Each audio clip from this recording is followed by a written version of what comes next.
Hey, we're a day to remember, and you're watching Fuse on Demand. Get it when you want it.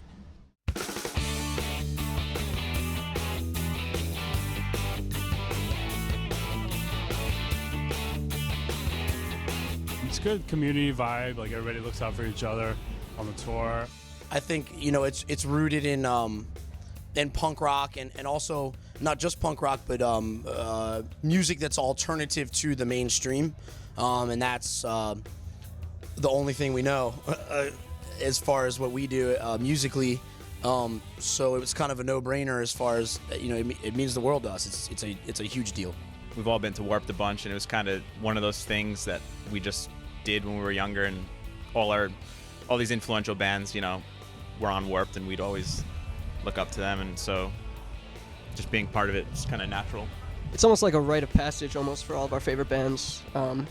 We've seen them do it and everything, and we feel really honored to be able to follow in that same path and do it as well. So It's been cool because it represents the DIY mentality of punk and hip-hop as well, in that it's artists who aren't always on labels. It's a great opportunity to kind of bring the DIY punk roots that we started with to a broader audience. And when Kevin asked us to do it, we were like so stoked.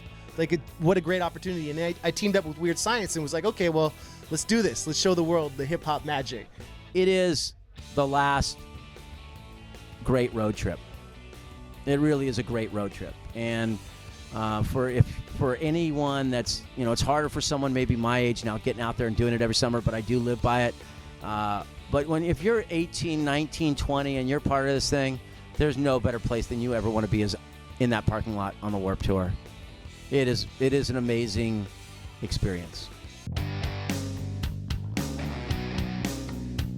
I've got a funny memory. I think it was Warped Tour 99.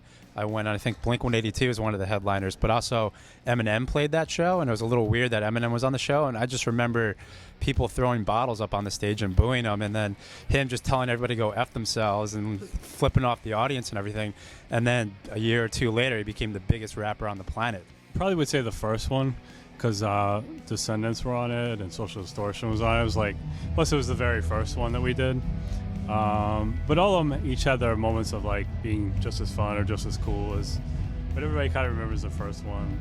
Yes, of course. I have so many, but I have to say that my favorite Warped Tour memory was in 2006. Joan Jett came on my stage and we played Bad Reputation, and I actually sang, and Joan Jett played guitar and sang backup. It was like, what? Joan Jett singing backup for me. It was really cool. One of my favorite memories was when I did a track with Gabe from Cobra Starship in 2008 and hanging out with them on their bus, and then watching Travie McCoy DJ in the parking lot and hanging out with the Set Your Goals guys. Like, it's just a community. It's like a family, and it's dope. There's so much love. What makes Warped different? It's still, there's adventure to it. It really is. You may come to the Warped Tour expecting to see one band, and totally that's what I'm going to say, and walk away with 3 other bands that you love. I think what makes Warped Tour stand out is that it's just a family, like everyone really looks after each other on the road and takes care of each other. And it's a punk rock summer camp meets boot camp. I always dug it as a kid because it was just like it was like a counterculture that you sort of attached to when you were growing up. I remember being a lot younger and was really into punk and ska, and they sort of made it acceptable to be like that. Warped Tour's always had the hip-hop, like with Esham and D12 and Kool Keith and Eminem and Nonfiction, Atmosphere, Sage Francis, all the hip-hop stuff that we grew up on. That's been a big part of Warped. So it's cool to be following in those footsteps.